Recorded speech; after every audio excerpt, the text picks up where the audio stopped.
বড় এত বিশাল বড় রাজ্য, কম বেশি প্রায় 10 থেকে 11 কোটি মানুষ যে রাজ্যে বসবাস করে, সেখানে 3টে দল টিকতে পারে না।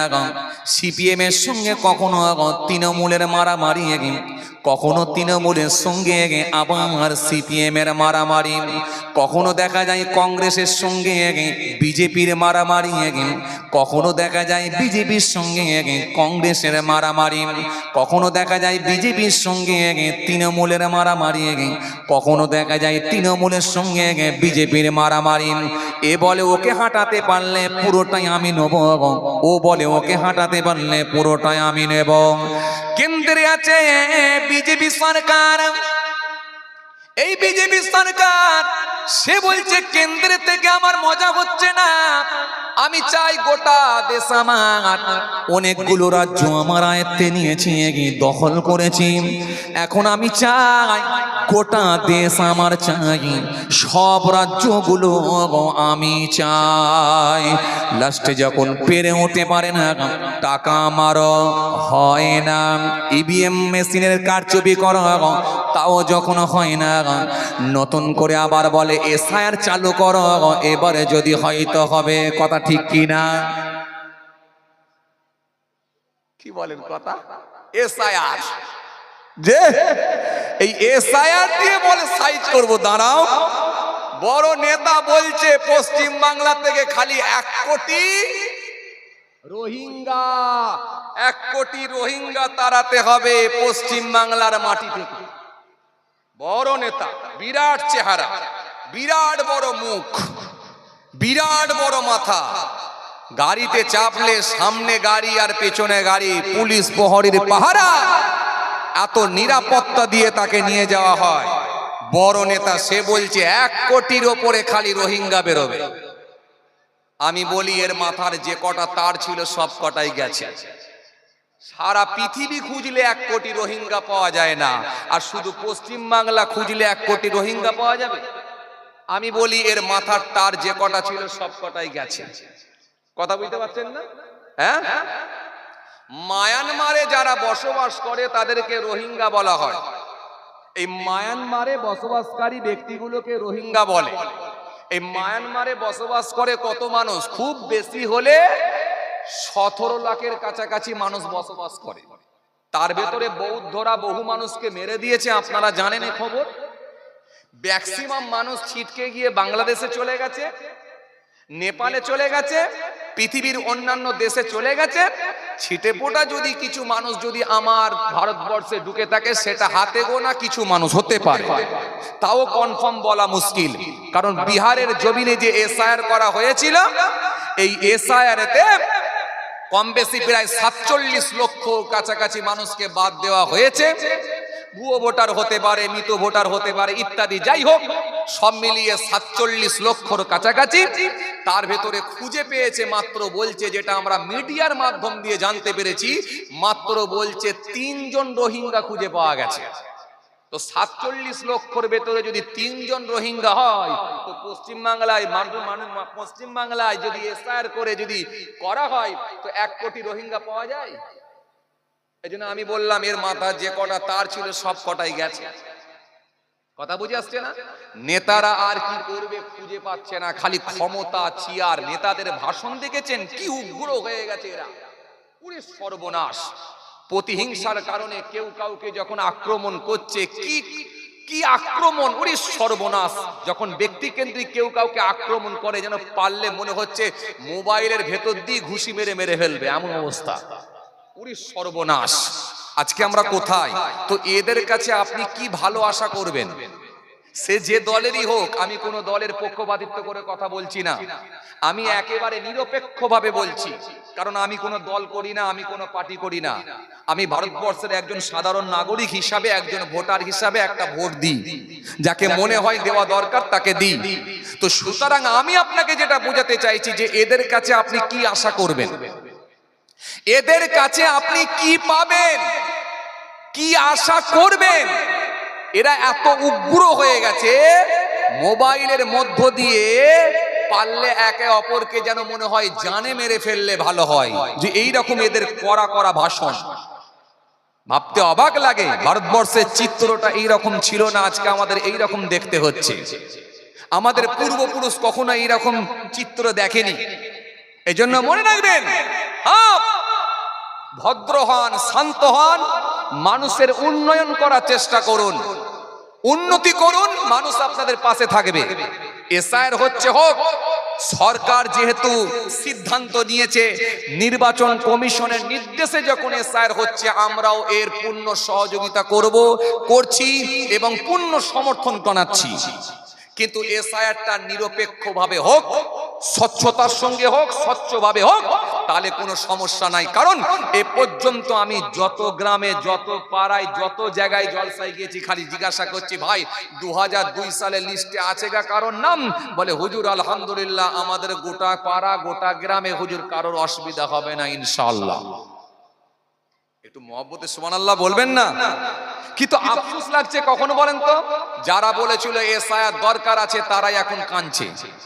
এজন্য নিরপেক্ষভাবে যদি এসআইআর হয়, তাহলে দুধ কা দুধ, পানি কা পানি হয়ে যাবে। কথা ঠিক কিনা বলে বলে যদি নিরপেক্ষভাবে হয়, স্বচ্ছতার সঙ্গে হয়, যারা বলেছিল এসআইআর করা দরকার আছে তারাই এখন কান্নাকাটি করছে, তাদের কাছে কিছু নেই। কে বলছে আমার কাছে ভোটার কার্ড আছে তো আধার কার্ড নাই, কে বলছে আধার কার্ড আছে তো প্যান কার্ড নাই। আরে কথা বলে না। আর কমিশন তো বলি দিয়েছে এগুলোর কোনো গুরুত্বই নাই, কথা বলে না। হয় 2002 সালে লিস্টে নাম থাকতে হবে কারো না কারোর, আর না হলে 11টা প্রুফ নির্দিষ্ট করে দিয়েছে, তার ভেতরে একটা আপনাকে যে কোনো দেখাতে হবে, দিয়ে তবে বেরিয়ে আসতে হবে। হোক না, অসুবিধা কি আছে? ঠেলাই না পড়লে বিড়াল, এ কথা বলে না, ঠেলাই না পড়লে বিড়াল গাছে ওঠে না। হোক না, অসুবিধা কি আছে? হ্যাঁ, নিরপেক্ষভাবে হোক, স্বচ্ছতার সঙ্গে হোক, স্বচ্ছভাবে হোক, কোনো সমস্যা নাই ইনশাআল্লাহ। কারণ আমাদের পূর্বপুরুষ তো এখানে আসেনি, কেন আসতে যাবে? একে আমরাই জ্বলে পুড়ে মরছি, কথা বলে না, কথা বলে না। আমরা জ্বলে পুড়ে হায়রান হয়ে যাচ্ছি, আর আমাদের পূর্বপুরুষ কেন বাংলাদেশ থেকে এখানে আসতে যাবে? আমাদের পূর্বপুরুষ, বাপ দাদু, ঠাকুর দাদু, বাপ দাদু যাই বলেন না কেন, সব এদেশেরই নাগরিক, বৈধ নাগরিক। তারা দেশ স্বাধীনের আগে থেকে আছে। হ্যাঁ, আমরা সোশ্যাল মিডিয়ায় দেখছি তো, লোক বলছে হুজুর 1900 আপনার কি বলে 23 সালের কাগজ আছে, কে বলছে 1938 সালের কাগজ আছে। ছেলে খেলা কথা নাকি? হ্যাঁ, নামের হয়তো একটু এদিক ওদিক হতে পারে, পদবীর গোলমাল হতে পারে, কিন্তু সমস্যা নেই। কাগজ যে নেই এটা বলতে পারবেন না, দেখিয়ে দেবে মানুষ। কি কথা ঠিক কিনা বলেন যে আলহামদুলিল্লাহ। সুতরাং আমাদের পূর্বপুরুষ তারা বাংলাদেশ থেকে আসেনি। আর বাংলাদেশ থেকে কেন এখানে আসতে যাবে? বাংলাদেশ একটা স্বাধীন দেশ, ইসলামিক কান্ট্রি, তারা কত সেখানে সুরক্ষিত।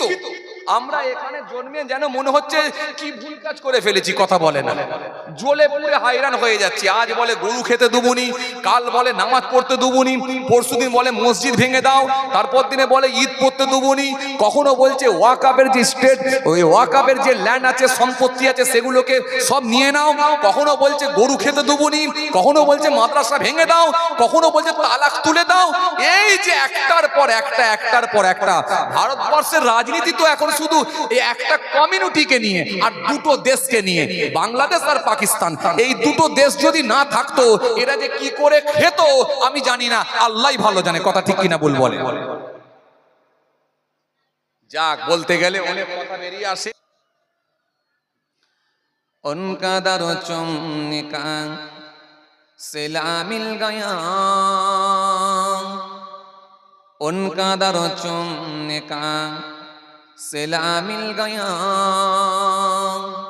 सर उठाया तो मुझको खुदा मिल गया,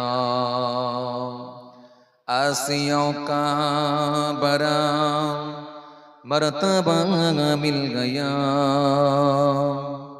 हसर में दामने मुस्तफा मिल गया, अल्लाहुम्मा सल्ली अला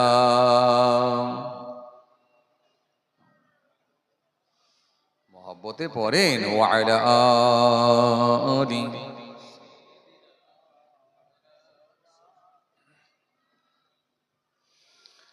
अस्सलामु अलैका अय्युहन नबी আসসালামু আলাইকা আইয়ুহান নবী আসসালাম ইয়া নবী আসসালাম ইয়া নবী আসসালাম ইয়া নবী السلام يا نبي السلام يا نبي السلام يا نبي السلام يا نبي يا نبي السلام يا نبي السلام يا نبي السلام اللهم صل على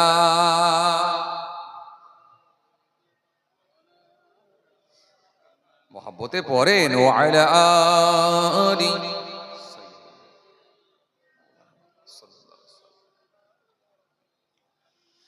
सबसे आला इज्जत वाले वल बहारी ताकत वाले हुर्मत वाले करमत वाले तुम पर लाखों सलाम السلام يا نبي قولنا السلام يا نبي السلام يا نبي السلام يا نبي السلام يا نبي السلام يا نبي يا نبي السلام يا نبي السلام يا نبي السلام اللهم صل على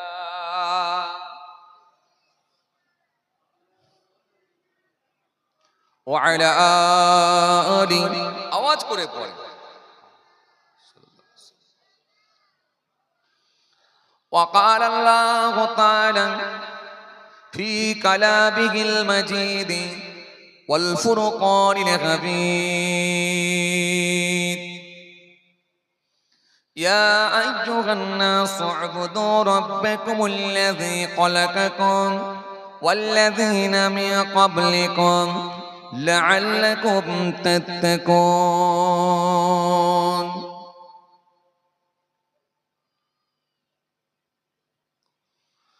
وقال النبي صلى الله عليه وسلم من ترك الكذب وهو باطل بني له قصر في ربد الجنة ومن ترك المراء وهو محق بني له في وسطها ومن حسن خلقه بني له في عناها إلى آخر الحديث أو كما قال प्यारे हाज़िराने मजलिस শ্রদ্ধেয় দিনদার ইমানদার পরেজগার মুত্তাকি বয়োজ্যেষ্ঠ আল্লাহওয়ালা প্রবীণ মানুষেরা আজকের মাহফিলে বসে থাকা নামাজি রোজাদার দিনদার খোদা ভীরু আল্লাহওয়ালা মানুষেরা বয়োজ্যেষ্ঠ প্রবীণ মানুষেরা আমার পিতৃতুল্য বাপেরা জওয়ান যুবক সাথী মহব্বতের ভাইরা আমাদের ঘরের সন্তানেরা আমার ছোট ছোট ভাই বোনেরা দূর দূরান্তে বাড়িতে বসে থাকা পর্দার আড়ালে অন্তরালে আমার মা বোন বেটিরা আজকের মাহফিলে বসে থাকা বিশিষ্ট ব্যক্তিরা হাফেজে কোরআন ওলামায়ে কেরাম হুফাজে কেরাম আল্লাহ পাকের হাজি বান্দা গণেরা খাস করে এই মহল্লার ইমাম আমাদের সকলের কাছে অত্যন্ত সম্মানীয় ব্যক্তি শ্রদ্ধার পাত্র মোহতারাম ইমাম সাহেব ভাইজান পাশাপাশি আরো জানাই আজকের এই মাহফিলে আগত একাধিক হুফাজে কেরাম ওলামায়ে কেরাম জ্ঞানীগুণী মানুষ শিক্ষিত মানুষ এডুকেটেড মানুষ সোশ্যাল মানুষেরা ব্যবসায়ী ভাইয়েরা মাদ্রাসার ছাত্র ভাইয়েরা ওস্তাদ গণেরা সবাইকে আমি আমার অন্তঃস্থল থেকে অনেক অনেক সালাম শুভেচ্ছা ভালোবাসা জানিয়ে খুব অল্প সময় সংক্ষিপ্ত কিছু বয়ান করে আপনাদের খেদমত থেকে বিদায়। পকেটে পকেটে মোবাইল ফোন, অ্যান্ড্রয়েড ফোন এসে পৌঁছে গেছে, এখন খুললেই হুজুর এসে পৌঁছে যাচ্ছে। তো সুতরাং আজকের দিনে আর অজের অভাবটা নাই, এই অজের অভাবটা কিন্তু পূরণ হয়ে গেছে। আর এমনি আপনাদের বসিরহাট এলাকা মাশাআল্লাহ হুজুরের ফ্যাক্টরি বললেও ভুল হবে না। কি বলেন আপনারা? ফ্যাক্টরি বললেও ভুল হবে না। ঘর ঘর হাফেজ পাওয়া যায়, ঘর ঘর আলেম পাওয়া যায়, মাওলানা পাওয়া যায়। এই জন্য বসিরহাটকে নিয়ে আমি গর্ব করি। অন্যান্য জেলায় গেলে বা অন্যান্য রাজ্যে গেলে কথা প্রসঙ্গ যদি বেরিয়ে আসে তো আমি বসিরহাটের নামকে উল্লেখ করি যে বসিরহাট এলাকা আলহামদুলিল্লাহ, আলহামদুলিল্লাহ ঘর ঘর হাফেজ, মাওলানা, হুজুর, বক্তা পাওয়া যায়, ঘর ঘর পাওয়া যায়। তো সুতরাং এখানে জি আলেমের ফ্যাক্টরি, হাফেজের ফ্যাক্টরি বললেও ভুল হবে না। এত বেশি বেশি আমরা পাই আলহামদুলিল্লাহ, এটা অন্য কিছু না। আর পাশাপাশি যে আলেম বা যে হাফেজ, হাফেজে কোরআন হয়েছে বা তার পরিবারের সদস্যগুলোকেও যদি দেখেন, তাদেরকে দেখলেও মনে হবে যথেষ্ট তারা ধার্মিক। রিক্সা চালাতে পারে, দোকান চালাতে পারে, ভ্যান চালাতে পারে, কিন্তু সুন্নতের উপরে যথেষ্ট পাবন্দি। দেখলেই বোঝা যায় যে একটা আলেম আলেম ভাব, একটা আলেম আলেম ভাব। তো এইগুলো অন্য কিছু নাই, এটা হচ্ছে আমার মুজাদ্দেদ জামান ফুরফুরা শরীফ আমিরুশ শরিয়াত দাদা হুজুর পীর কেবলার নেক ফায়েজ আর বসিরহাট আল্লামা রুহুল আমির রহমাতুল্লাহ আলাইহি হুজুরের নেক ফায়েজ। এই ওসিলাতে আল্লাহ বসিরহাটকে কবুল করে নিয়েছেন। আমার দিনদার ইমানদার নেক আল্লাহওয়ালা ভাইরা, আলোচনা আমি খুব বেশি লম্বা করব না। খুব আলোচনা বেশি যে শোনাতে হবে এমনটাও মনে করছি না। যথেষ্ট আমরা ধার্মিক আলহামদুলিল্লাহ, যথেষ্ট আমরা দিনের সঙ্গে সম্পৃক্ত, দিনী কালচার যথেষ্ট আমাদের ভেতরে আছে। তো সুতরাং আপনাদেরকে আমি খুব কষ্ট দেবো না। যারা রাস্তায় দাঁড়িয়ে আছেন, অনেক ভাইরা দাঁড়িয়ে আছে, আমি তাদের কাছে অনুরোধ করছি আপনারা একটু বসে যান, আপনারা একটু বসে যান। দেখলে মাহফিলের সৌন্দর্যটা বাড়বে, ভালো লাগবে। আর সামনে দাঁড়িয়ে থাকলে এমনি খুব অসুবিধা ফিল হয়, একটু বসে যান। আপনাদের কাছে আমার অনুরোধ, আপনারা এসে বসে যান, আস্তে আস্তে বসে যান। মাহফিলের সৌন্দর্যটা বাড়বে, পরিবেশটা ঠিক থাকবে, ভালো লাগবে। আর পরবর্তী বক্তা ওয়াইজিন যিনারা আসবেন, হুজুর আসবেন, তানাদেরও বক্তৃতা করতে সুবিধা হবে। গুনাহগার এসেছি আপনাদের খেদমতে, আপনাদের ছেলে দরবারে ফুরফুরা শরীফ আশেকে রসুল সুলতানুল ওয়াইজিন আল হযরত ছোট হুজুর পীর কেবলা রহমাতুল্লাহ আলাইহি হুজুরের নাতি অর্থাৎ ছোট হুজুর কেবলার মেয়ের ছেলে দরবারে পীরনগরী হুজুর পীর কেবলা রহমাতুল্লাহ আলাইহি, তিনি পীরনগর পীর সাহেব ছিলেন, আহলে বায়াতের খানদান ছিলেন, দাদা পীরের হাতে হাত দিয়ে দস্তে বায়াত ছিলেন, কলকাতা 9 নম্বর হালদালেনে। আমি সে আল্লাহর ওলির পৌত্র অর্থাৎ ছেলের ছেলে, আপনাদের ছেলে, আপনাদের ভাই গুনাহগার পীরজাদা মাহফুজুল্লাহ হুসাইনি এসে হাজিরা দিয়েছে। অল্প সময় কিছু আলোচনা করে আপনাদের খেদমত থেকে বিদায় নেব। খুব কষ্ট দেবো না। যারা দাঁড়িয়ে আছেন আপনারা একটু বসে যান, বসলে আমারও ভালো লাগবে, আপনাদেরও বক্তৃতা শুনতে ভালো লাগবে। একটু বসে যান আপনারা। আসেন, প্রথমত আমাদের মনে রাখতে হবে আমরা ইসলাম ধর্মের মানুষ, আমাদের ধর্ম হলো ইসলাম। আর ইসলাম ধর্মের মানুষ বলে যখন আমরা দাবি করব, প্রথমত আমাদের মনে রাখতে হবে একটা সিস্টেমেটিক আমাদের চলতে হবে। এই পৃথিবীর জমিনে চলার পদ্ধতিটা আমাদের ঠিক রাখতে হবে। কারণ মনে রাখতে হবে গোটা পৃথিবীতে কম বেশি প্রায় 4 থেকে 4.5 ধর্ম আছে, কিন্তু আল্লাহ রাব্বুল আলামিন বলছেন শ্রেষ্ঠ ধর্ম আমার কাছে সেটা হলো ইসলাম ধর্ম। কোরআন শরীফের মধ্যে আল্লাহ স্পষ্ট ঘোষণা দিয়েছেন ইন্নাদ দীনা ইনদাল্লাহিল ইসলাম। আল্লাহ বলেন আমার কাছে মনোনীত ধর্ম, শ্রেষ্ঠ ধর্ম সেটা হলো ইসলাম ধর্ম। ইসলাম এমন একটা ধর্ম, এর সার্কেল এর গণ্ডিটা কিন্তু অনেক বড়, এর সার্কেল এর গণ্ডিটা কিন্তু অনেক বড়।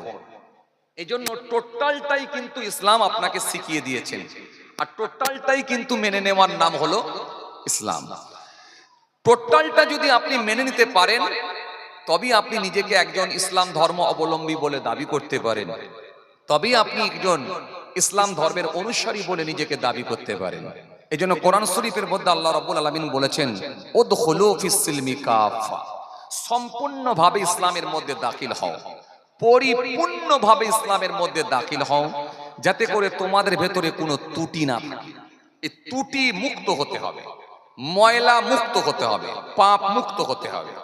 এই পাপ মুক্ত জীবন যদি আমরা তৈরি করতে পারি, ইনশাআল্লাহ নিশ্চিতভাবে আমরা আল্লাহর কাছে প্রিয় বান্দা হিসাবে বিবেচিত হতে পারি। যদি আমার আল্লাহ কবুল করে, নিশ্চিতভাবে ইহকালও শান্তি, পরকালও মুক্তি। আমার দিনদার ইমানদার নেক আল্লাহর ভাইরা, যারা পাপ মুক্ত হয়েছিলেন তাদেরকে কিন্তু আমার আল্লাহ কবুল করে নিয়েছেন। তারা প্রত্যেকে এক একজন আল্লাহর মনোনীত বান্দা হয়ে গেছেন। আর আল্লাহর যারা মনোনীত বান্দা হয়ে গেছেন, তাদের সঙ্গে আমার আল্লাহ ট্রানজাকশন, সম্পর্ক, কানেকশন তৈরি হয়ে গেছে। এজন্য আল্লাহ ওয়াদা দিয়েছেন, ফাজকুরুনি আযকুরকুম, বান্দা আমাকে স্মরণ করো, ডাক, আমি আল্লাহ কথা দিচ্ছি তোদের স্মরণ করব। ওয়াস্তাঈনু বিস-সাবরি ওয়াস-সালাহ, বান্দা তোমরা ধৈর্য, সবর, ওয়াস-সালাহ, নামাজের মাধ্যমে আমার দরবারে বলো, দোয়া চাও, আমি আল্লাহ কবুল করে নেব। কথা বুঝে আসছে ভাইরা আমার? কিন্তু সমস্যাটা কি জানেন? সমস্যাটা হচ্ছে এই আমাদের মুখে দাড়ি আছে, টুপি আছে, নামাজ আছে, কিন্তু ভেতরে কিছু না কিছু ডিস্টার্ব ঢুকে যাচ্ছে। এইগুলোকে যদি আমরা কাটিয়ে না উঠতে পারি, এগুলোকে যদি আমরা রিকভার না করতে পারি, এগুলোকে যদি আমরা গ্যাটিস না মারতে পারি, তাহলে আল্লাহর কাছে কিন্তু প্রিয় বান্দা হওয়াটা বড় কঠিন, বড় কঠিন হয়ে যাবে। কিছু ছোট ছোট এমন কাজ যেগুলো আমাদের দ্বারাই হয়ে থাকে, কিন্তু আমরা সেগুলোকে গুরুত্ব দিই না, সেগুলোকে আমরা মনে করি এগুলোর কোনো ব্যাপারই না। এগুলোকে খুব কমন ভাবে আমরা খুব কমন ভাবে এগুলোকে মনে করি, যার কারণে কিন্তু আমার আল্লাহর কাছে হয়তো আমরা অপছন্দ হতে পারি।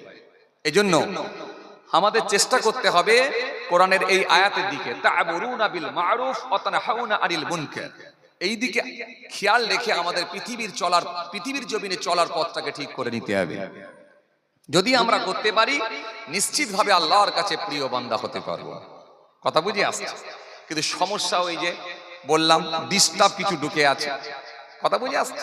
চাচার মুখে দাড়ি আছে, মাথায় টুপি আছে, 5 ওয়াক্ত নামাজ আছে, কোনো ডিস্টার্ব নাই। কিন্তু ফজরের নামাজ পড়ে চাচা যখন একটু জমিতে গিয়ে আল ছাঁটবে বলে গেছে, গিয়ে দেখছে পাশের জমিওয়ালা তিনিও জমির আল ছেঁটেছে, ছেঁটে একটা জায়গায় দেখা যাচ্ছে মাত্র 8 করা করে দিয়েছে।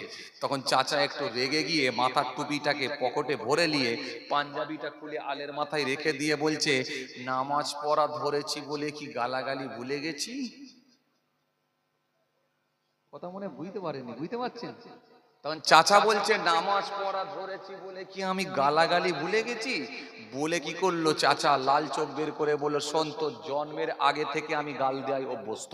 বলে 1 মিনিটে যখন 5টা করে গালাগালি দেবে, 10 মিনিট দিলে তার মানে কটা হবে বুঝতে পারছেন? তখন আপনাকে বুঝে নিতে হবে, ও চাচার মুখে দাড়ি, মাথায় টুপি, জুব্বা থাকলেও কিন্তু আল্লাহর কাছে প্রিয় বান্দা এখনো হতে পারেনি। লাআল্লাকুম তাত্তাকুন, এই জায়গায় কিন্তু এখনো পৌঁছাতে পারেনি। জি, এই জায়গাটাই যদি পৌঁছানো না যায়, আল্লাহর সঙ্গে কানেকশন হওয়াটা বড় কঠিন, বড় কঠিন। এই জায়গাটাই আপনাকে পৌঁছাতে হবে। আইয়ুন নাসি আকরামু ক্বালা আকরামুহুম ইনদাল্লাহি আতকাকুম। হ্যাঁ, নবীকে জিজ্ঞাসা করা হয়েছিল, হুজুর আল্লাহর কাছে সম্মানীয় ব্যক্তিকে? নবী বললেন, সেই লোকটা আল্লাহর কাছে প্রিয় সম্মানীয় ব্যক্তি, যে লোকটা সবথেকে বেশি পরহেজগার হয়ে গেছে, তাকওয়াওয়ালা হয়ে গেছে, এই লোকটা কি আল্লাহ পছন্দ করেন। এজন্য আপনি কতটা ধার্মিক হতে পেরেছেন, কতটা আল্লাহর ভয়ভীতি আপনার ভেতরে ঢুকেছে, এটা আল্লাহ দেখে নেবেন। এই জায়গাটাই যদি আপনি আসতে পারেন, তাহলে আপনি পরিষ্কার স্বচ্ছ হয়ে যাবেন। আপনার বাড়িতে আর বন্ধন ঢুকবে না, আপনি আর এলআইসি করতে পারবেন না, আপনি আর মিথ্যা কথার উপরে পণ্য বিক্রি করতে পারবেন না, আপনি আর আমানতের খেয়ানত করতে পারবেন না, আপনার বিবিকে আপনি মহিলা সমিতির হেড বানাতে পারবেন না, আপনি লোকের মাল আত্মসাৎ করে নিতে পারবেন না, আপনি গরিবের মাল ভক্ষণ করে নিতে পারবেন না। এই টোটালটাই থেকে আপনি কিন্তু বিরত থাকতে পারবেন যদি এই জায়গাটায় আসতে পারেন। এত সহজ নয় তো, ইসলাম শিখিয়েছে। দেখছেন না সোশ্যাল মিডিয়ায়, আপনারা সোশ্যাল মিডিয়ায় দেখছেন না, তোলপাড় চলছে।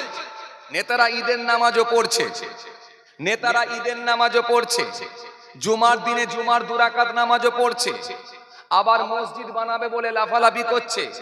আবার দেখা যাচ্ছে কোন অমুসলিমদের অনুষ্ঠানে গিয়ে ফিতেও কেটে দিচ্ছে।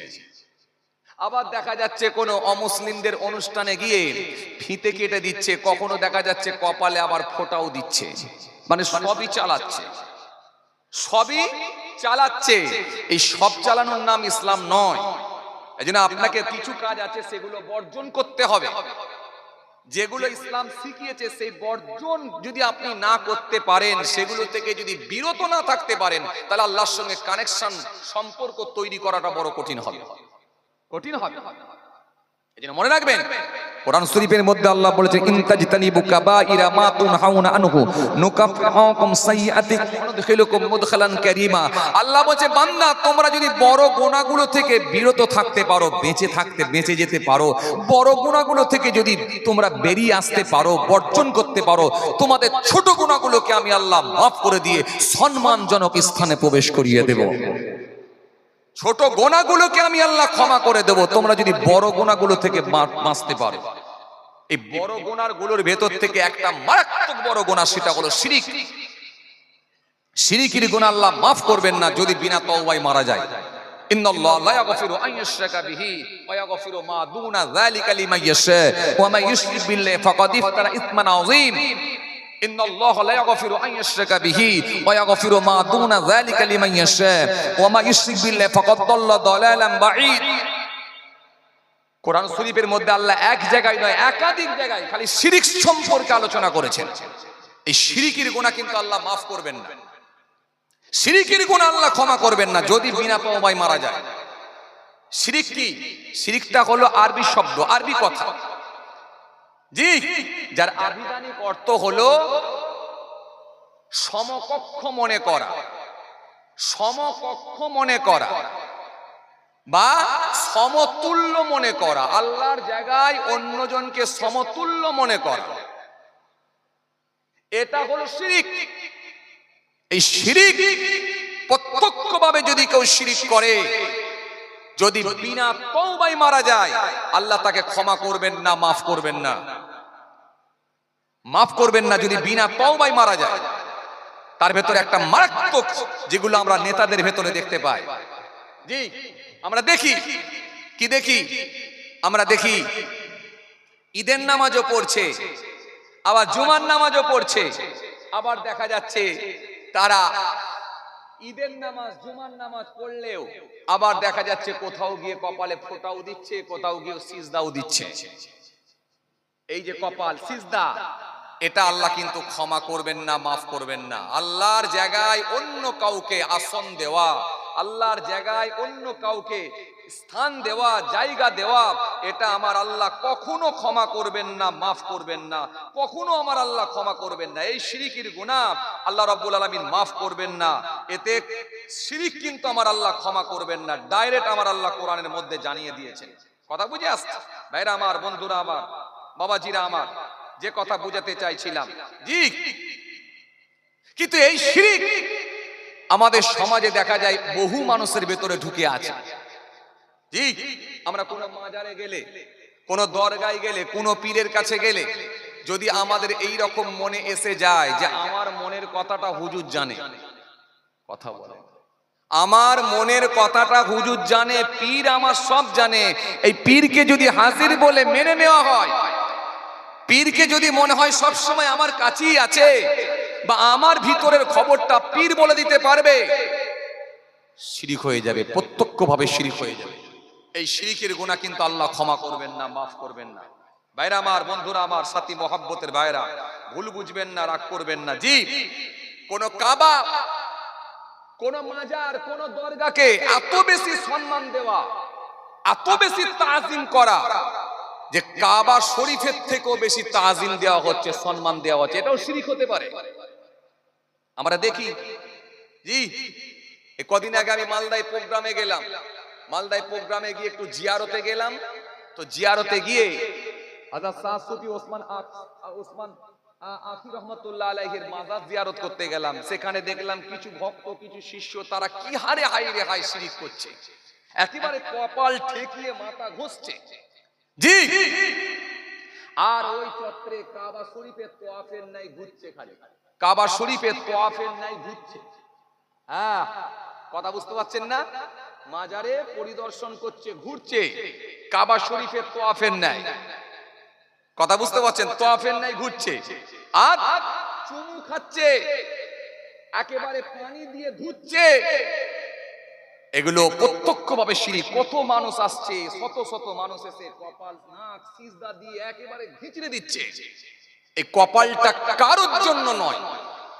কিছু এমন ব্যাপার আছে যেগুলো আল্লাহর জন্য একেবারে নির্ধারিত, এটা অন্য কাউকে দেওয়া যাবে না। যেমন আপনি জবাহ করবেন, এটা কোনো পীরের নামে চলে না, কোনো হুজুরের নামে চলে না, কোনো পীরের নামে চলে না। এই জবাহ যখন করবেন এটা একমাত্র আল্লাহর নামই করতে হবে। জি, কথা বুঝে আসছে? লাআনাল্লাহু মান যাবাআ লিগায়রিল্লাহ ওয়া লাআনাল্লাহু মান সারাকা মানারাল আরদ, নবী বলে দিয়েছে। এই জন্য গায়রুল্লাহর নামে যদি কেউ জবাহ করে তার উপর আল্লাহর লানত হবে। এই জন্য জবাহ করতে হয় আল্লাহর নামে। নামাজের পাটিতে সিজদা দিই আল্লাহকে স্মরণ করার জন্য। এই আল্লাহকে স্মরণ করে আমরা নামাজের পাটিতে সিজদা দিই। এই কপালটা একমাত্র আল্লাহর জন্য, দুনিয়ার কোন মানুষের জন্য নয়। দুনিয়ার কোন ব্যক্তি, দুনিয়ার কোন মানুষ, দুনিয়ার কোন মাজারে গিয়ে, দুনিয়ার কোন পীরের কাছে গিয়ে যদি সিজদা দেওয়া হয় সেটা প্রত্যক্ষভাবে শিরক হবে। এই শিরকির গুনাহ কিন্তু আল্লাহ মাফ করবেন না। নবী বলেছে মান মাতা লা ইউশরিক বিল্লাহি শাইআন দাখালাল জান্নাহ। শিরক না করে যদি কেউ মৃত্যুবরণ করে ঠিকানা তার জান্নাত হবে। মান মাতা ইউশরিক বিল্লাহি শাইআন দাখালান নার। শিরক করে যদি কেউ মৃত্যুবরণ করে ঠিকানা তার জাহান্নাম হবে। শিরক ব্যতীত আল্লাহ ইচ্ছা করলে সমস্ত গুনাহকে মাফ করে দিতে পারেন, আল্লাহ ইচ্ছা করলে। কিন্তু নেতাদের ভেতরে বা কিছু মানুষের ভেতরে এই শিরকটা একেবারে আজকে কমন ব্যাপার হয়ে গেছে। যেখানে যেমন সেখানে তেমন, যেখানে যেমন সেখানে তেমন। এই যে কয়েকদিন আগে দেখছেন না, তোলপাড় চলছে এখন সোশ্যাল মিডিয়ায়। মুর্শিদাবাদে এক নেতা তিনি বলছেন আমি বাবরি মসজিদ বানাবো। এখন এই বাবরি মসজিদ বানাবো বলে মুর্শিদাবাদের এক নেতা, জি, তিনি বাবরি মসজিদ বানাবেন বলে এখন উঠে পড়ে লেগেছেন। ব্যাস, বাবরি নাম শুনলি তো কিছু মানুষের অ্যালার্জি শুরু হয়ে যায়। আরে কথা বলছেন না কেন? যে মোগলরা সব দিয়ে গেছে, যে মোগলরা আজকে তাজমহল দিয়ে গেল, লালকেল্লা দিয়ে গেল, আপনার কে বলে দেওয়ানি আম দিয়ে গেল, জি, তাজমহল দিয়ে গেল, যেখান থেকে কোটি কোটি টাকা ইনকাম করা সম্ভব হয়। আবার সেই মোগলদের নাম শুনলেই তো কিছু মানুষের অ্যালার্জি ফুটে যায়। বাবরি বানাবে, ব্যাস, এক একজনের এক এক রকমের কথা। ব্যাস, সোশ্যাল মিডিয়ায় দেখছি উত্তরপ্রদেশ থেকে এক বাবা, তিনি বলছেন যদি ওই ব্যক্তির মাথা কেটে আনতে পারো তো 1 কোটি টাকা আমি পুরস্কার দেবো। এই সোশ্যাল মিডিয়া তোলপাড় চলছে, আপনারা দেখেছেন। 1 কোটি টাকা দেবে যদি ওর মাথা কেটে আনা যায়। ভাবা যায়? আচ্ছা, এরা কখনো ধর্মগুরু হতে পারে? সে মুসলিম কমিউনিটির হোক আর অমুসলিম কোন আপনার ধর্মগুরু হোক, অন্য কোন কমিউনিটির মানুষ হোক, যেই হোক না কেন, একটা ধর্মগুরুর মুখ দিয়ে কখনো এই কথা শোভা পায়? একটা ধর্মগুরুর মুখ দিয়ে কখনো এই কথা শোভনীয় হয় যে মাথা কেটে আনলে 1 কোটি টাকা দেবো? ভাবা যায়? হ্যাঁ, আপনি যদি মনে করেন আপনার নিশ্চয়ই সংবিধান আপনাকে রাইট দিয়েছে, আপনি বিরোধিতা করতে পারেন। যদি মনে হয় সেটা সংবিধান বিরোধী কাজ হচ্ছে, সংবিধান বহির্ভূত কাজ হচ্ছে, নিশ্চয়ই আপনি তার বিরোধিতা করতে পারেন, প্রোটেস্ট করতে পারেন। কিন্তু আপনি মাথা কেটে আনতে বলবেন, এটা কখনো শুভবুদ্ধি সম্পন্ন মানুষ মেনে নিতে পারে না। এটা বলা উচিত নয়। সংবিধান যেখানে আপনাকে রাইট দিয়েছে, ঠিক, সংবিধান যখন রাইট দিয়েছে, প্রত্যেকটা কমিউনিটির মানুষ যে যা ধর্ম পালনের পূর্ণ স্বাধীনতা থাকবে, তার প্রত্যেকটা কমিউনিটির মানুষের যে যা ধর্ম পালনের পূর্ণ বাক স্বাধীনতা থাকবে। এই স্বাধীনতাকে আপনি হরণ করতে পারবেন না। আপনাকে সংবিধান রাইট দিয়েছে, কিন্তু বড় দুঃখ, বড় আফসোস, আজকে মসজিদ হলে কোনো সমস্যা নাই, কিন্তু বাবরের নাম নিয়ে সমস্যা। হ্যাঁ, তারপর আমরাও এর নিন্দা করছি, আমরাও তো এর প্রতিবাদ করছি যে পাড়াতে গ্রাম্য এলাকাগুলোতে যে মসজিদগুলো আছে সেগুলোতে মুসল্লির অভাবে মসজিদ বিরান হয়ে যাচ্ছে, মুসল্লির অভাবে মসজিদ বিরান হয়ে যাচ্ছে। তো এরপরে আবার এত কোটি টাকা খরচা করে আবার মসজিদ বানানোর কি প্রয়োজন আছে? হ্যাঁ, এর বিরোধিতা আমরাও করছি, কিন্তু বলার পদ্ধতি থাকবে, সিস্টেম থাকবে, পদ্ধতি থাকবে, বলার ধরনটা আলাদা হবে, প্রতিবাদের ধারাটা আলাদা হবে। কিন্তু আপনি বলবেন মাথা কেটে নিয়ে চলে আসতে পারলে 1 কোটি টাকা দেবো, এটা আমার তীব্র নিন্দা জানাচ্ছি, ঘৃণা জানাচ্ছি, তীব্র নিন্দা করছি। এ কথা কখনো শোভা পায় না। শুভবুদ্ধি সম্পন্ন মানুষ কখনো তারা এই কথাগুলোকে অ্যাকসেপ্ট করবে না, এই কথাগুলো কখনো মানুষ মেনে নেবে না। সেকুলার মানুষরা কখনো এই কথা মানবে না। সে যে ধর্মেরই মানুষ হোক না কেন, যে কমিউনিটির মানুষ হোক না কেন, সংবিধান এই রাইট দেয় না আপনি কারোর মাথা কেটে আনতে বলবেন 1 কোটি টাকা দেবো। সংবিধান এই রাইট আপনাকে দেয় না।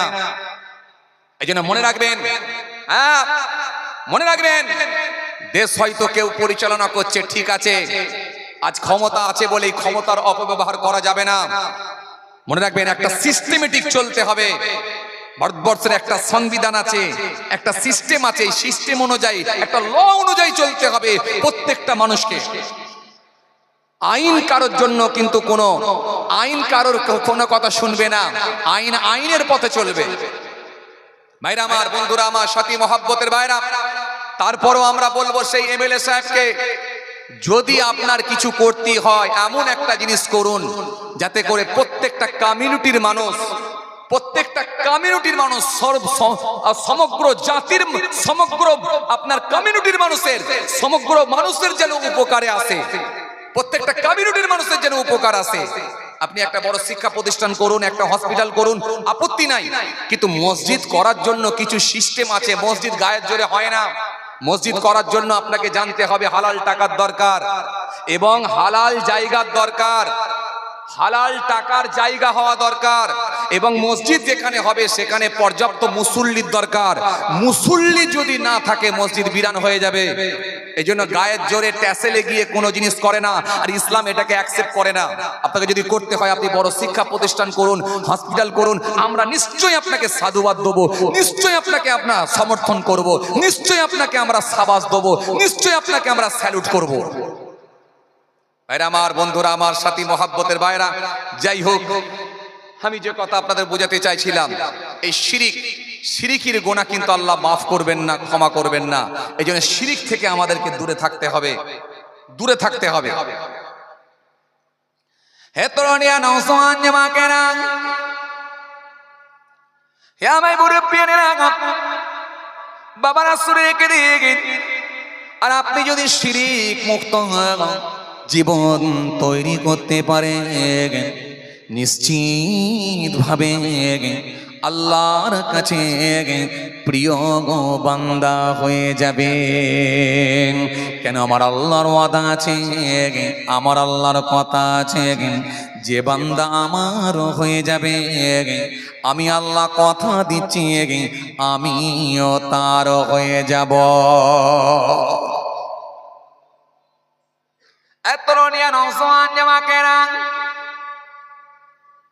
হে আমার মুরব্বিয়ানেরা, বাবারা সুরেকে দিয়ে, এই জন্য ইসলাম এমন একটা ধর্ম, ইসলাম বলেছে মানবতার কথা, ইসলাম বলেছে শিষ্টাচারের কথা, ইসলাম বলেছে ঐক্যের কথা, ইসলাম বলেছে রিলেশনের কথা, ইসলাম বলেছে ভদ্রতার কথা, ইসলাম বলেছে আন্তরিকতার কথা, ইসলাম বলেছে শিষ্টাচারের কথা, ইসলাম বলেছে মা বাপের খেদমতের কথা, ইসলাম বলেছে প্রতিবেশীর হকের কথা, ইসলাম বলেছে আত্মীয়ের সঙ্গে সুসম্পর্ক বজায় রাখার কথা। ইসলাম আপনাকে টোটালটাই শিখিয়ে দিয়েছে, আর টোটালটা যদি আপনি মেনে নিতে পারেন নিশ্চিতভাবে আল্লাহর কাছে প্রিয় বান্দা হিসাবে গণ্য হয়ে যাবে। কথা বুঝে আসছে? যে আসেন, ভুল বুঝবেন না, রাগ করবেন না, এগুলো আমাদের সমাজে হয়। কিছু আছে মানুষ দেখবেন ধর্মীয় জ্ঞান না থাকার কারণেতে ইসলাম সম্পর্কে তার ধর্মীয় জ্ঞান না থাকার কারণে, ইসলামের জ্ঞান না থাকার কারণেতে কিছু মানুষ দাড়ি টুপি নামাজ করার পরেও দেখা যাচ্ছে এমন কিছু কাজ করে ফেলে যেগুলো আল্লাহর কাছে অপছন্দ হতে পারে। কিছু মানুষ আছে দেখবেন, জি কিছু মানুষ আছে দেখবেন এইরকম নানা রকম ভাবে মন্তব্য করে ফেলে, ইসলামকে নিয়ে এমন কিছু কথাবার্তা বলে ফেলে, জি বাবাজি আমার ভাইরা, যেগুলো আল্লাহর কাছে হতে পারে, আমার আল্লাহর কাছে অপছন্দ হতে পারে। কোন দরগায় গেছে, কোন মাজারে গেছে, কোন দরগায় গেছে, কোন মাজারে গেছে, মাজারে গিয়ে দেখা যাচ্ছে পীরের কাছে চাকরি চাইছে, বাবা পীর আমাকে একটা চাকরি দাও, বাবা পীর সাহেব আমাকে একটা সন্তান দাও। কেউ দুটো হয়তো কন্যা সন্তানের বাপ হয়েছে, সেখানে গিয়ে একটা পুত্র সন্তান চাইছে। খাজা বাবার দরবারে গিয়ে বলছে, বাবা খাজা আমাকে একটা ছেলে দাও, বাবা খাজা বড় কষ্ট করে নিয়ত করে এসেছি, নিরাশ করে দিও না, ফিরিয়ে দিও না। কথা বুঝতে পারছেন না? দিয়ে দাম করে সিজদায় পড়ে গেল, কপালটা লাগিয়ে দিয়ে নাক আর কপাল ঘষতে শুরু করে দিল, বাবা খাজা ফিরিয়ে দিও না। এটা প্রত্যক্ষভাবে শিরক হয়ে গেল। তওবা না করলে আল্লাহ হয়তো নাও মাফ করতে পারে। এজন্য ভাইরা আমার, বন্ধুরা আমার, সাথী মহব্বতের ভাইরা, ভুল বুঝবেন না, রাগ করবেন না। কিছু মানুষ আছে দেখবেন শুভ মাস, শুভ দিন বলে তারা মনে করে, শুভ দিন, শুভ মাস, কথা বুঝছেন না? শুভ মাস, শুভ দিন। বাপ মারা গিয়েছিল ক তারিখে? বাপ মারা গিয়েছিল মাঘ মাসের 11 তারিখে। আর মাঘ মাসের 11 তারিখ যখন ঘুরে ঘুরে এসে পৌঁছে গেল, তখন সে বলছে এই দিনটা আমার কাছে অশুভ দিন গো, আজকে সেই দিনটা এসেছে গো, হাই হাই জানি না কি বিপদ হবে নাকি। নাউজুবিল্লাহ মিন যালিক। এরকম বলবেন না। আল্লাহর কাছে শুভ অশুভ বলে কিছু নয়, আল্লাহর দিন সব ভালো, আল্লাহর মাস সব ভালো, আল্লাহর মাস সব ভালো, আল্লাহর দিন সব ভালো। আপনি শুভ অশুভ বলবেন কেন? অনেকে আছে দেখবেন বার উল্লেখ করে, বার মেনশন করে বলে বৃহস্পতিবার। অনেকে দেখবেন বৃহস্পতিবার, অনেক বেধর্মীর সঙ্গে উঠা বসা করার জন্য, গায়ের কমের সঙ্গে উঠা বসা করার পর এখন সে বলছে বৃহস্পতিবারকে বলে দিচ্ছে লক্ষ্মীবার। নাউজুবিল্লাহ মিন যালিক। না, এরকম কথা বলবেন না, লক্ষ্মীবার খবরদার না, এইরকম কথা মুখ দিয়ে উচ্চারণ করবেন না। আল্লাহর বার সব সমান, আল্লাহর মাস, আল্লাহর দেওয়া দিন সব সমান, সব ভালো। হ্যাঁ, সপ্তাহের মধ্যে একটা দিন, সেটা হলো শ্রেষ্ঠ দিন, সেটা হলো জুমার দিন। এই জুমার দিনের গুরুত্ব বাড়ানো হয়েছে। তা বলে জুমার দিন ছাড়া যদি অন্য দিন হয়, এই অন্য দিনকে আপনি খারাপ দিন বলে যেন বিবেচিত করবেন না। আল্লাহর দিন, মাস সব সমান, সব ভালো, কিন্তু আপনি বলে দিচ্ছেন শুভ দিন, শুভ মাস, এগুলো বলে ফেলছেন। এগুলো হতে পারে শিরকির খাতায় পৌঁছাতে পারে। শিরকি আকবার আছে, শিরকি আসগার আছে। ছোট শিরিক হতে পারে, বড় শিরিক হতে পারে, সেগুলো ঈমান আমলের ক্ষতি হতে পারে। এগুলো করবেন না, খবরদার, খবরদার, এগুলো করবেন না। জি, অনেকে দেখা যায় এইগুলো করে, কিছু ছোট ছোট কথাগুলো বলে ফেলে, উপরালা বলে ফেলে, উপরালা। নাউজুবিল্লাহ মিন যালিক। উপরালা কি? দুদিন ধরে দেখা যাচ্ছে মেঘলা ওয়েদার, নিম্নচাপ হয়েছে, পানি হচ্ছে ঝিমঝিম করে, যখন তখন পানি নেমে যাচ্ছে। হ্যাঁ, বিকেল বেলা দেখা যাচ্ছে হ্যাঁ চাচা আর ভাইপো সাইকেল চেপে আসছে, হঠাৎ করে দেখা যায় ফের অন্ধকার হয়ে গেল। এখন ওই কি বলে চাচাটা, ভাইপোটা বলছে, চাচা কি হবে গো, ফের যে অন্ধকার দেখছি, আবার পানি নেমে যাবে নাকি? তখন চাচা পিছনে বসে বসে বলছে উপরওয়ালার ইচ্ছা, তিনি দিলেই দিতে পারে। নাউজুবিল্লাহ মিন যালিক। উপরওয়ালা বলবেন না। উপরওয়ালা কেন বলবেন? উপরওয়ালা যদি উনি হন তো নিচেওয়ালা কে? কে? জমিন আসমানের মালিক, সারা পৃথিবীর মালিক তো আমার আল্লাহ, আমার রব, আমার স্রষ্টা, সবের মালিক।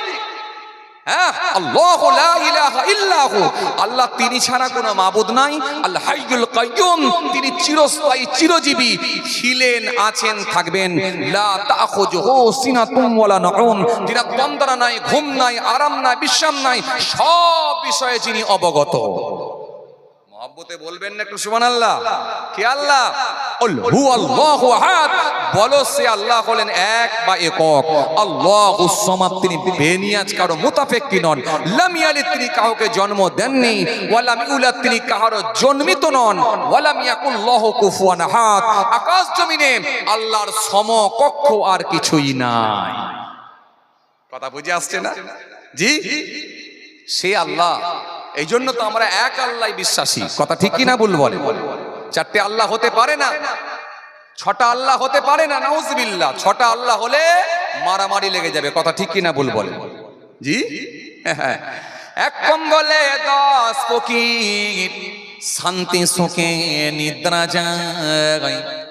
এক রাজ্যে 2 রাজা, বাস করা যে ভীষণ দায়। কম্বল বড় না রাজ্য বড়? কথা বলেননি কেন? রাজ্য বড়। এত বিশাল বড় রাজ্য, কম বেশি প্রায় 10 থেকে 11 কোটি মানুষ যে রাজ্যে বসবাস করে, সেখানে 3টে দল টিকতে পারে না। সিপিএম এর সঙ্গে কখনো তৃণমূলের মারামারি, কখনো তৃণমূলের সঙ্গে আবার সিপিএম এর মারামারি, কখনো দেখা যায় কংগ্রেসের সঙ্গে বিজেপির মারামারি, কখনো দেখা যায় বিজেপির সঙ্গে কংগ্রেসের মারামারি, কখনো দেখা যায় বিজেপির সঙ্গে তৃণমূলের মারামারি, কখনো দেখা যায় তৃণমূলের সঙ্গে বিজেপির মারামারি। এ বলে ওকে হাঁটাতে পারলে পুরোটাই আমি নেব, ও বলে ওকে হাঁটাতে পারলে পুরোটাই আমি নেব। কেন্দ্রে আছে বিজেপি সরকার, এই বিজেপি সরকার সে বলছে কেন্দ্রে থেকে আমার মজা হচ্ছে না, আমি চাই গোটা দেশ আমার। অনেকগুলো রাজ্য আমার আয়ত্তে নিয়েছি, দখল করেছি, এখন আমি চাই গোটা দেশ আমার চাই, সব রাজ্যগুলো আমি চাই।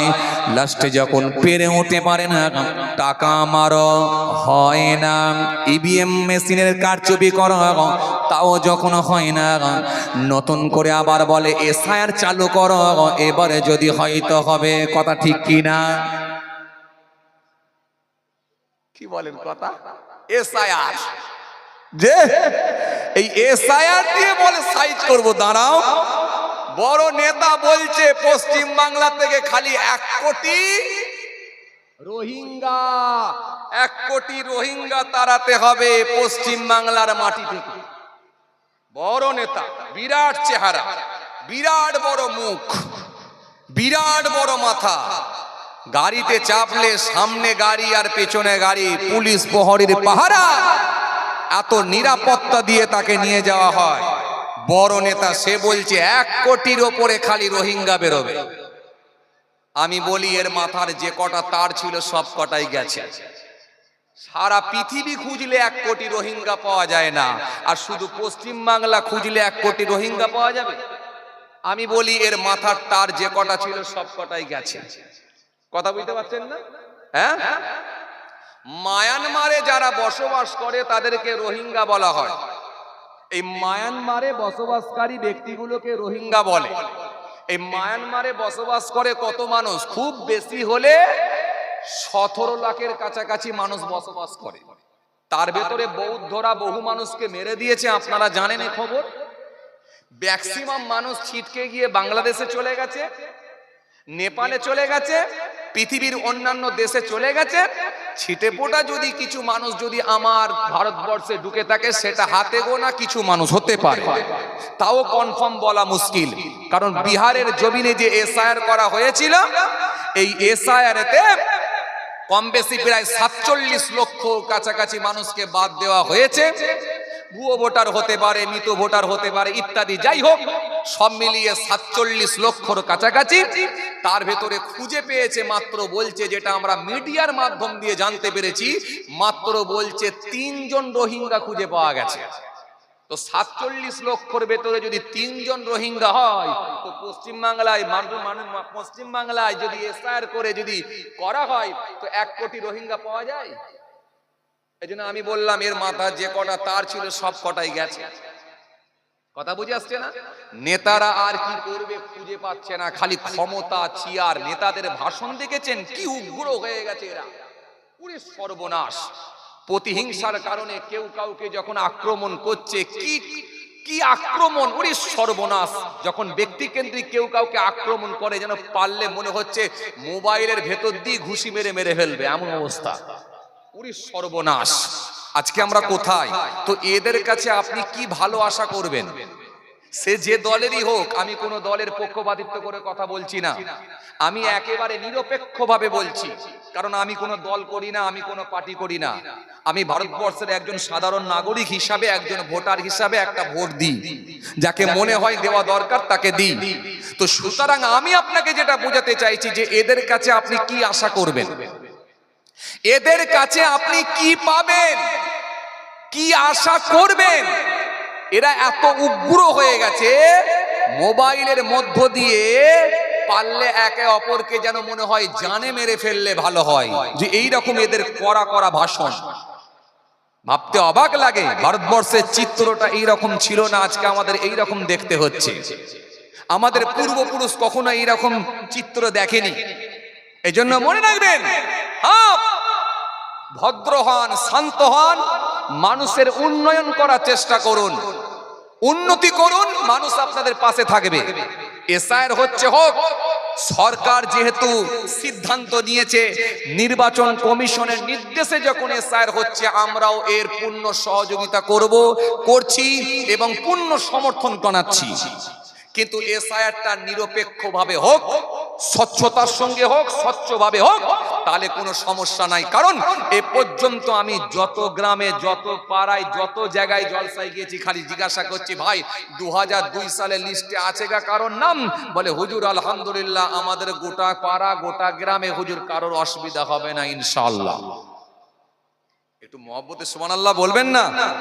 কিন্তু আফসোস লাগছে, কখনো বলেন তো, যারা বলেছিল এসআইআর দরকার আছে তারাই এখন কাঁদছে।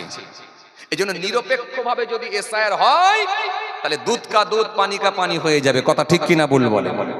যদি নিরপেক্ষভাবে হয়, স্বচ্ছতার সঙ্গে হয়, যারা বলেছিল এসআইআর করা দরকার আছে তারাই এখন কান্নাকাটি করছে, তাদের কাছে কিছু নেই। কে বলছে আমার কাছে ভোটার কার্ড আছে তো আধার কার্ড নাই, কে বলছে আধার কার্ড আছে তো প্যান কার্ড নাই। আরে কথা বলে না। আর কমিশন তো বলি দিয়েছে এগুলোর কোনো গুরুত্বই নাই, কথা বলে না। হয় 2002 সালে লিস্টে নাম থাকতে হবে কারো না কারোর, আর না হলে 11টা প্রুফ নির্দিষ্ট করে দিয়েছে, তার ভেতরে একটা আপনাকে যে কোনো দেখাতে হবে, দিয়ে তবে বেরিয়ে আসতে হবে। হোক না, অসুবিধে কি আছে? ঠেলাই না পড়লে বিড়াল, এ কথা বলে না, ঠেলাই না পড়লে বিড়াল গাছে ওঠে না। হোক না, অসুবিধে কি আছে? হ্যাঁ, নিরপেক্ষভাবে হোক, স্বচ্ছতার সঙ্গে হোক, স্বচ্ছভাবে হোক, কোনো সমস্যা নাই ইনশাআল্লাহ। কারণ আমাদের পূর্বপুরুষ তো এখানে আসেনি, কেন আসতে যাবে? একে আমরাই জ্বলে পুড়ে মরছি, কথা বলে না, কথা বলে না। আমরা জ্বলে পুড়ে হায়রান হয়ে যাচ্ছি, আর আমাদের পূর্বপুরুষ কেন বাংলাদেশ থেকে এখানে আসতে যাবে? আমাদের পূর্বপুরুষ, বাপ দাদু, ঠাকুর দাদু, বাপ দাদু যাই বলেন না কেন, সব এদেশেরই নাগরিক, বৈধ নাগরিক। তারা দেশ স্বাধীনের আগে থেকে আছে। হ্যাঁ, আমরা সোশ্যাল মিডিয়ায় দেখছি তো, লোক বলছে হুজুর 1900 আপনার কি বলে 23 সালের কাগজ আছে, কে বলছে 1938 সালের কাগজ আছে। ছেলে খেলা কথা নাকি? হ্যাঁ, নামের হয়তো একটু এদিক ওদিক হতে পারে, পদবীর গোলমাল হতে পারে, কিন্তু সমস্যা নেই। কাগজ যে নেই এটা বলতে পারবেন না, দেখিয়ে দেবে মানুষ। কি কথা ঠিক কিনা বলেন? যে আলহামদুলিল্লাহ। সুতরাং আমাদের পূর্বপুরুষ তারা বাংলাদেশ থেকে আসেনি। আর বাংলাদেশ থেকে কেন এখানে আসতে যাবে? বাংলাদেশ একটা স্বাধীন দেশ, ইসলামিক কান্ট্রি, তারা কত সেখানে সুরক্ষিত। আমরা এখানে জন্মে যেন মনে হচ্ছে কি ভুল কাজ করে ফেলেছি, কথা বলে না, জ্বলে পুড়ে হায়রান হয়ে যাচ্ছি। আজ বলে গরু খেতে দুবুনি, কাল বলে নামাজ পড়তে দুবুনি, পরশুদিন বলে মসজিদ ভেঙে দাও, তারপর দিনে বলে ঈদ পড়তে দুবুনি, কখনো বলছে ওয়াকাবের যে স্টেট, ওই ওয়াকাবের যে ল্যান্ড আছে, সম্পত্তি আছে, সেগুলোকে সব নিয়ে নাও, কখনো বলছে গরু খেতে দুবুনি, কখনো বলছে মাদ্রাসা ভেঙে দাও, কখনো বলছে তালাক তুলে দাও। এই যে একটার পর একটা ভারতবর্ষের রাজনীতি তো এখন শুধু এই একটা কমিউনিটিকে নিয়ে আর দুটো দেশকে নিয়ে, বাংলাদেশ আর পাকিস্তান। এই দুটো দেশ যদি না থাকতো এরা যে কি করে খেত আমি জানি না, আল্লাহই ভালো জানে। কথা ঠিক কিনা বলে? যাক, বলতে গেলে অনেক কথা বেরিয়ে আসেন, ভুল বুঝবেন না, রাগ করবেন না, যে কথা আপনাদের বোঝাতে চাইছিলাম। এই জন্য এই ছোট ছোট গোনাগুলো থেকে আমাদের বেঁচে থাকতে হবে ইনশাআল্লাহ। যদি আমরা বেঁচে থাকতে পারি, নিশ্চিত ভাবে আমার আল্লাহ যদি আমাদেরকে কবুল করেন, মুমিনের খাতাতে যদি আমার আল্লাহ নামটা তুলে দেন, নিশ্চিত ভাবে আল্লাহর দয়ার জান্নাত যাওয়া ইনশাআল্লাহ সম্ভব হয়ে যাবে। জোরে বলেন না? এই জন্য মনে রাখবেন, জান্নাতে যাওয়াটা খুব সহজ নয়, যতটা সহজ আমরা মনে করছি ততটা সহজ নয়। যদি আল্লাহ দয়া করে কাউকে জান্নাত দেন তো আলহামদুলিল্লাহ, আর যদি বলেন আমি কাউকে ধরবো তাহলে তার কপালে খুব খারাপই আছে, কিন্তু জান্নাতে যাওয়া বড় কঠিন হবে। যদি আমার আল্লাহ কাউকে ধরে তাহলে তার অবস্থা খুব খারাপ হয়ে যাবে। এই জন্য জান্নাতে যাওয়াটা যতটা সহজ মনে করছি আমরা ততটা সহজ কিন্তু নয়। হে তরুণিয়া নওজোয়ান জামাকেরা, হে আমার মুরব্বিয়ানেরা, বাবা নাসরীকে দিয়ে এই জন্য আমার আল্লাহ সুন্দর করে বললেন জান্নাত আমি আল্লাহ দেব, দুটো জিনিস তোমাদের ভেতরে থাকতে হবে। সুন্দর করে আমার আল্লাহ জানিয়ে দিয়েছেন, সুন্দর করে আমার আল্লাহ জানিয়ে দিয়েছেন দুটো জিনিস তোমাদের ভেতরে থাকতে হবে। আমার আল্লাহ সুন্দর করে বললেন, সুন্দর করে কোরআনের মধ্যে জানালেন ওয়া মাই আমাল মিনাস সলিহাতি মিন যাকারিন আও উনসা ওয়া হুয়া মুমিনুন ফাউলাইকা ইয়াদখুলুনাল জান্নাহ ওয়া লা ইউযলামুনা নাকিরা। আমার আল্লাহ কোরআনের মধ্যে সুন্দর করে জানালেন জান্নাত আমি দেব, সে পুরুষ হোক আর মহিলা হোক, নেই কোনো সমস্যা। যার ভেতরে ঈমান থাকবে, থাকবে শুধু ঈমান, লাগবে শুধু ঈমান, অধিকার কিন্তু সমান, লাগবে শুধু ঈমান আর অধিকার কিন্তু সমান, লাগবে না আর ধর্ম, লাগবে না আর ধর্ম, করতে হবে না কোনো কর্ম, তাদের লাগবে না আর কোনো নামাজ, লাগবে না আর রোজা, লাগবে না আর যাকাত, লাগবে না আর দান, লাগবে না আর তাসবিহ, লাগবে না আর হজ, করতে হবে না কোনো কর্ম, আর তাদেরকে মানতে হবে না ধর্ম। আমি আল্লাহ সেদিনে বলবো চলে যাও আমার জান্নাতে যাও, ওয়ালা ইউযলামুনা নাকিরা, সেদিনে তাদের মধ্যে অনুপরিমাণ জুলুম করা হবে না। শুধু ম্যাপিংটা ঠিক দেখে নেব, ম্যাপিং ঠিক আছে কিনা দেখে নেব, এইটা দেখে নিলি ব্যাস। 25-এর সঙ্গে 2002 সালের লিস্ট মিলিয়ে নেব। আরে কথা বলে না কেন? 25-এর সঙ্গে 2002 সালের লিস্ট আমি মিলিয়ে নেব, ম্যাপিং ঠিক আছে নাকি দেখে নেব। তুমি 25 সালে তোমার ভোটার কার্ডে নাম আছে, কিন্তু তুমি 2002 সালে ভোটার হও না, কিন্তু তোমার বাপের নাম থাকবে। বাপের নাম যদি কোনো কারণে মিস্টেক হয় তাহলে তোমার দাদুর নাম থাকবে। দাদুর নাম যদি কোনো কারণে মিস্টেক হয় তাহলে পদ্দাদুর নাম থাকবে। এই রক্ত সম্পর্ক আছে নাকি দেখে নেব। ম্যাপিং এ যদি মিলে যায় টেনশন করো না, এদেশেই থাকবে, তুমি রেখে দেব। আল্লাহ বলছেন ম্যাপিং এ আমি মিলিয়ে নেব। আমি তোমাদেরকে কোরআনের মধ্যে জানিয়েছি যদি আমার জান্নাতে আসতে হয় ইন্নাল্লাযীনা আমানু ওয়া আমিলুস সলিহাত কানাত লাহুম জান্নাতুল ফিরদাউসি নুজুলা। ইন্নাল্লাযীনা আমানু ওয়া আমিলুস সলিহাত লাহুম জান্নাতুন তাজরি মিন তাহতিহাল আনহার যালিকাল ফাওজুল কাবীর। আমার আল্লাহ বলছেন নিশ্চয় যারা ঈমান এনেছে আর পৃথিবীর জমিনে সৎ কর্ম ভালো কাজগুলো করেছে, আমি আল্লাহ তাদেরকে জান্নাত দেব যার তলদেশ দিয়ে প্রবাহিত হবে নহর, যার তলদেশ দিয়ে প্রবাহিত হবে নহর। জোরে বলবেন না, আর একটু মন খুলে হয় না? যার তলদেশ দিয়ে প্রবাহিত হবে নহর। এই নহর, এই নহর, এই নহর কয়টা? ও যে আপনারা শুনেছেন, বারে বারে বক্তৃতা শুনেছেন, নহর হবে কিসের নহর? এক নম্বর হলো দুধের নহর, দ্বিতীয় নম্বর কিসের? বসিরহাটের লোক যে, দ্বিতীয় নাম্বার কিসের? এক হলো দুধের নহর, দ্বিতীয় নাম্বার কিসের? বাবা কথা বল, হ্যাঁ, মধুর নহর। তিন নম্বরে কিসের? ভাইজান ঘাল লেরে দিয়ে বলছে হুজুর আজ জানি না, যে আর মনে পড়ছে না, হুজুরা জানি না। কথা বলে না যে এক নম্বরে যদি দুধের নহর হয়, দ্বিতীয় নম্বরে যদি মধুর নহর হয়, তিন নম্বরে কিসের নহর? বলেন পানির, স্বচ্ছ পানির নহর। চার নম্বরে কিসের নহর? শরাবের নহর। এই তো চার ব্যক্তি চারটে মনে রাখলেই তো হয়ে যাবে। আল্লাহ বলছেন যার তলদেশ দিয়ে প্রবাহিত হবে নহর, এই জান্নাত আমি তোমাকে দেব।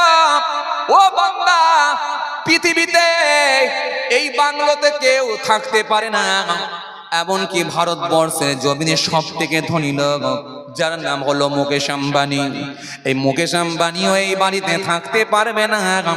বাংলাদেশের সব থেকে ধনী লোকের নাম কি? কথা বলে না। বাংলাদেশের জমিনে সব থেকে ধনী লোকের নাম জানি না। আমেরিকার জমিনে সব থেকে ধনী লোকের নাম জানি না।